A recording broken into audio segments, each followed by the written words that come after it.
Salmo 140, al músico principal, Salmo de David. Y así comienza este salmo con esa introducción que también es parte del salmo, que también fue escrita por David, que dice al músico principal, Salmo de David. Y esa frase, al músico principal, es una instrucción que dejó el rey David, que se refiere a quien iba a cantar o a dirigir este salmo, que en este caso es como el director de la orquesta. Los salmos fueron escritos como canciones. Los salmos son el himnario de Israel, son el libro de cantos, que cuando Israel se reunía en el templo ahí en Jerusalén, todos cantaban estas canciones. No tenemos la música, estaría increíble tener la melodía, ahora solo tenemos el texto escrito, pero todas estas letras se cantaban, se tocaban con instrumentos. De hecho tienen marcas relacionadas con los instrumentos. Por ejemplo, van a ver ahí la palabra Selah que aparece, después de ciertas frases aparece la palabra Selah, que es como una pausa. Es una pausa en la que se tocaban instrumentos y digerías lo que se acababa de decir, con el propósito de ir haciendo digestión de todo lo que vas a escuchar. No nada más escuchar, sino escuchar, hacer una pausa, pensar en eso que dijo el rey David y seguir escuchando. Entonces, eso eran los salmos, eran canciones. Y esta canción en específico es una canción que el rey David escribió en un tiempo muy difícil en su vida. Les decía yo que no hay coincidencia, y cada vez que me toca compartir un salmo en algún lugar específico, es exactamente la palabra que Dios tenía para ese grupo en particular. Y seguramente quien escuche la grabación de este estudio, pues también encontrará aplicación, pero hoy esta palabra te aseguro que es para ti, es para los que estamos aquí reunidos, y es una canción para enfocarnos en los atributos básicos de Dios. Cuando estés pasando por una situación que no entiendas, cuando estés pasando por una adversidad que sea muy difícil y que te cause confusión, que te cause tristeza, no te enfoques, no pongas tu mirada en esa adversidad, en esa aflicción. No pongas tu mirada en lo que no entiendes, pon tu mirada en lo que sí entiendes. Y a este salmo lo vamos a titular los aspectos básicos de Dios. Los aspectos elementales de Dios. Lo básico que tú tienes que saber de Dios. Nivel básico, el conocimiento básico que tienes que tener de Dios.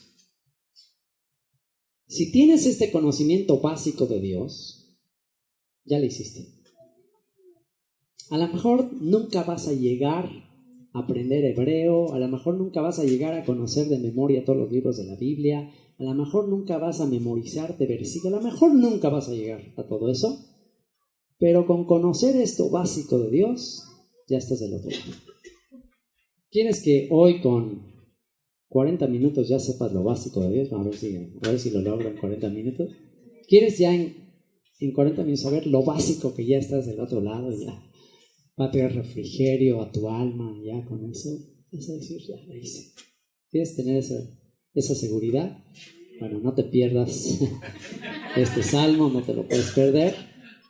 Y son los aspectos básicos de Dios, lo que tengo que conocer de Dios en momentos que estoy confundido, que estoy triste, que estoy preocupado.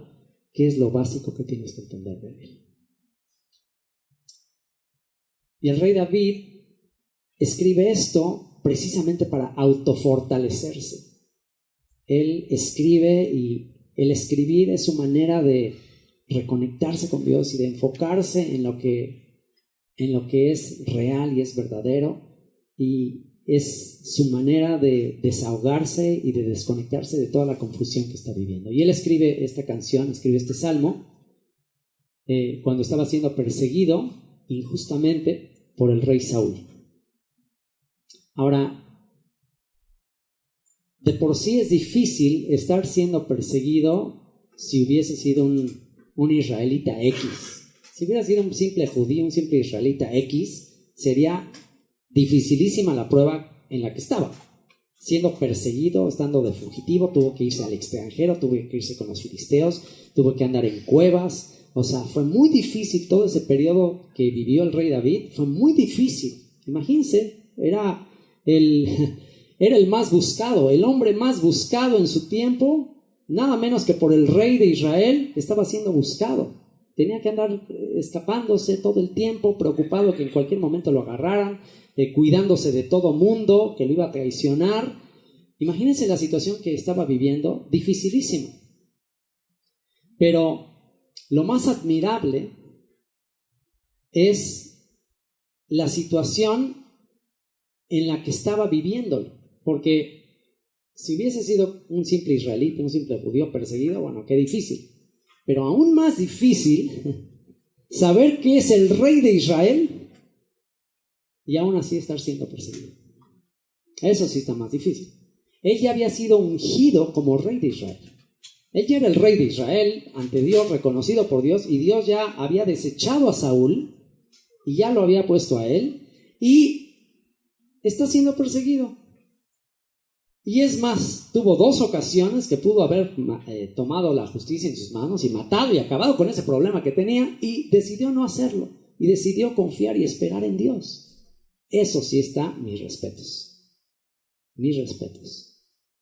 Imagínate nada más saber que, oye, últimamente pues Dios está conmigo, yo soy el rey y me está persiguiendo, que es el rey ilegítimo, y yo podría acabar con eso. Y es más, hasta hubo un momento de prueba que entra ahí a una cueva y lo tiene listo para matarlo, y hasta fue una prueba que Dios le puso a ver si él lo va a hacer en sus fuerzas o lo va a hacer en mi voluntad y en mi tiempo. Y él tuvo la oportunidad y hubiera tenido toda la justificante de decir, pues lo maté para que se le quite, se está metiendo con el ungido del Señor, pero no lo hizo. Dijo, ay de mí si yo tocare al ungido del Señor. Ay de mí, yo no lo voy a hacer, voy a esperar a que lo haga el Señor. Entonces, wow, qué corazón del rey David, qué aprendizaje podemos tener de él.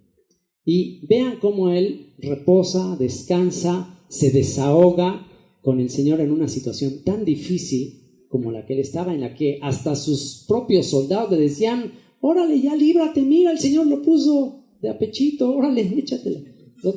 Lo pudo hacer, pero esperó y aprendió a refugiarse y a desahogarse en Dios. Aprendió a no tomar la justicia en sus propias manos, sino esperar en Dios. Esperar en Dios, como dice la canción, difícil sé que es. Mi mente dice, no, hazlo, pero mi corazón, tranquilo, espera.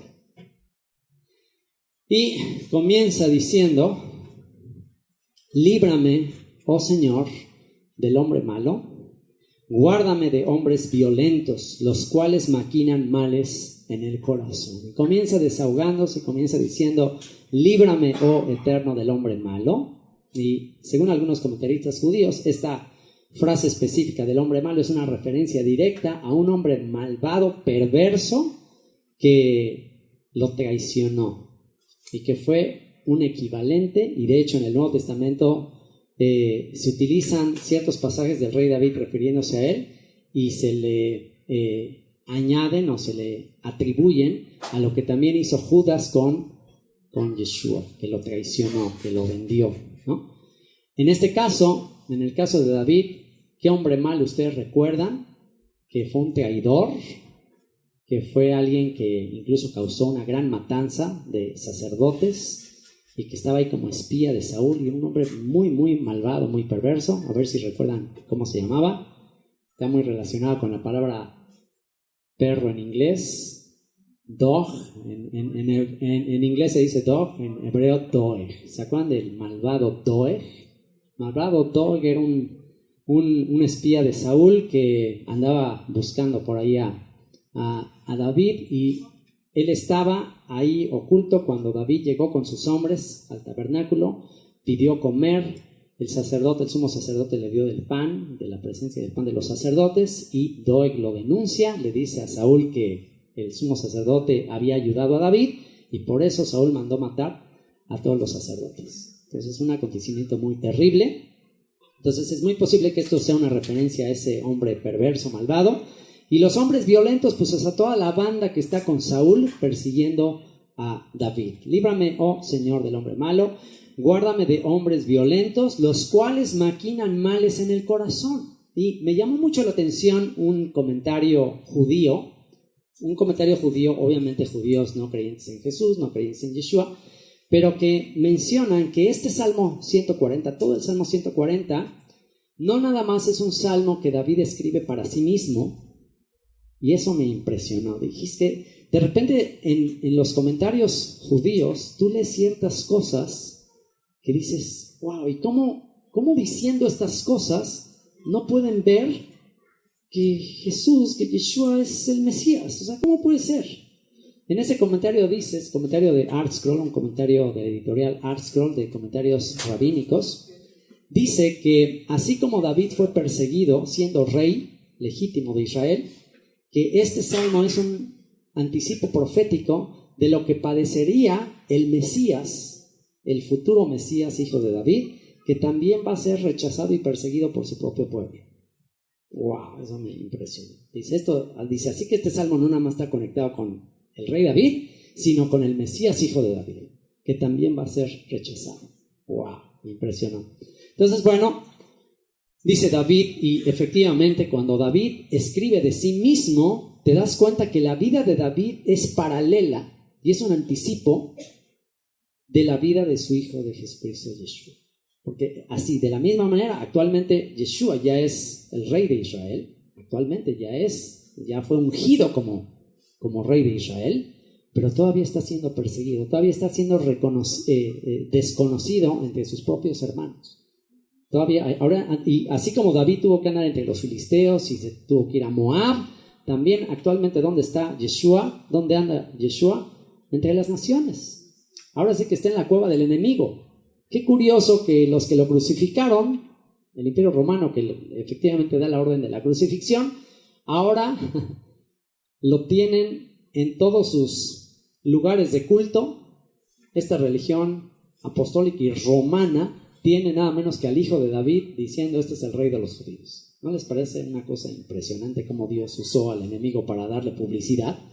Es el marketing del rey de los judíos, es Roma. Qué cosa tan increíble, ¿no? El Vaticano siendo el marketing del rey de los judíos. Increíble. Pero eso es exactamente lo que estaba pasando en esa época con David. Líbrame, oh Señor, del hombre malo. Guárdame de hombres violentos, los cuales maquinan males en el corazón. Cada día urden contiendas, aguzaron su lengua como la serpiente, veneno de áspid hay debajo de sus labios. Selah. Y ahí viene una pausa. Y aquí se desahoga David mencionando un profundo daño que causa la lengua venenosa. Los que están hablando mal de él, los que están conspirando en su contra. Y David nos instruye y nos ayuda, número uno, cuando somos víctimas de la calumnia, cuando somos víctimas de la murmuración, de los chismes, de todo eso. David nos instruye y nos enseña qué hacer. ¿Cómo te sientes cuando se están levantando rumores y injurias y veneno en contra tuya? ¿Cómo te sientes? ¿No te dan ganas de tomar la justicia en tus manos, ir, pero sobre quien está haciendo eso? Pero David nos instruye, y nos instruye escribiendo la palabra Selah. ¿Qué es Selah? Pausa, calma. No te defiendas tú, calma. Es veneno, es terrible lo que están hablando, son injurias, son su lengua como la serpiente, todas esas cosas, está terrible. Entonces, como víctimas, ¿qué te dice? Espera en el Señor. Espera, confía en Él, líbrame. Y ¿Y qué es lo que te dice? Libra, o sea, pídele al Señor, dile que Él te libre. Él es capaz de librarte. No te preocupes por todo lo que te han dicho, espera en Él. Y también nos enseña, y no nos vamos a hacer aquí los inocentes, porque todos en alguna manera lo hemos hecho. Por eso el rey Salomón dijo que no tratemos de estar escuchando las conversaciones ajenas. Dice, no estés escuchando las conversaciones ajenas, no sea que escuches que están hablando mal de ti. Entonces, ¿cuántas veces oímos? Vas pasando por ahí y oyes, ay, que yo sé, ¿qué están diciendo? Dice, no hagas eso, mejor síguete de largo, no escuches, porque puede ser que estén hablando mal de ti. Y entonces, ¿qué pasa? ¿Cómo te sientes cuando están hablando mal de ti? Dice, ¿por qué te dice Salomón que no lo hagas? Dice, porque tú también has hablado muchas veces de otros. Entonces, ¿para qué te contaminas la mente? O sea, no te preocupes por eso. Y a nivel de los que lo hemos hecho, y que es algo muy común en lo que podemos caer, ¿cómo le llama el rey David a los que a la hora de hablar su conversación lleva veneno? O sea, tú hablas de alguien pero no para edificarle, tú hablas de alguien no para bendecirle, tú hablas de alguien para dañarle. ¿A qué te compara el rey David? A una serpiente. ¿Y quién es la gran serpiente? Satanás, el acusador de nuestros hermanos. O sea que cuando nosotros hablamos mal de alguien a sus espaldas, pues estamos asemejándonos a la serpiente antigua, que es el diablo y que es Satanás. Entonces, tanto del lado de ser víctimas, te dice, ¿sabes qué? Espera en Dios, confía en Dios, que ¿qué le va a hacer a la serpiente en los últimos tiempos? ¿Qué le va a hacer? La va a quemar. Entonces, no te preocupes, si te daña, si duele, si está terrible, pero no te preocupes, el Señor va a hacer justicia. Y si tú estás del lado del que tiene esa debilidad, pues es el momento de que paremos y dejemos de identificarnos con la serpiente y mejor nos identifiquemos con aquel que dice la Escritura que jamás hubo engaño en su boca, que cada que abría su boca la abría, dice, con gracia. Así que la próxima vez que vayas a hablar, la próxima vez que vayamos a hablar, hazte estas preguntas. ¿Lo que voy a decir es edificante? Lo que va a decir está sazonado con sal, purifica, es agradable, preserva. Si lo que voy a hablar no es así, mejor, ¿qué dice? Mejor no abras la boca. El necio, aun cuando calla, es contado por sabio. Entonces mejor hay que callar si no vamos a decir algo agradable, porque si lo que vamos a decir lleva veneno, entonces está siendo igual que la serpiente. Y después de esto, Selah. Pausa, ponte a pensar en todo lo que hablas y ponte a pensar en lo que hablan de ti y pausa. Medita en ello, considéralo. Y continúa en el versículo 4 y dice, guárdame, oh Jehová. La palabra Jehová es la transliteración de el verbo existir en futuro, presente y pasado. El futuro existir del nombre de Dios, que es Jehová, el que será, el que es y el que fue. O sea que cada vez que tú leas Jehová en la Biblia, ¿qué implica? ¿Qué significa Jehová? El que será, el que es y el que fue. En otras palabras, el eterno, el que vive para siempre. Entonces David le dice al Eterno, al que vive para siempre, guárdame, oh Eterno, protégeme, guárdame, oh Eterno, de manos del impío, líbrame de hombres injuriosos, me están levantando injurias, me están levantando falsos, le están diciendo a Saúl, quiere arrebatarte el reino, y por eso es que David le demostró a Saúl que era mentira.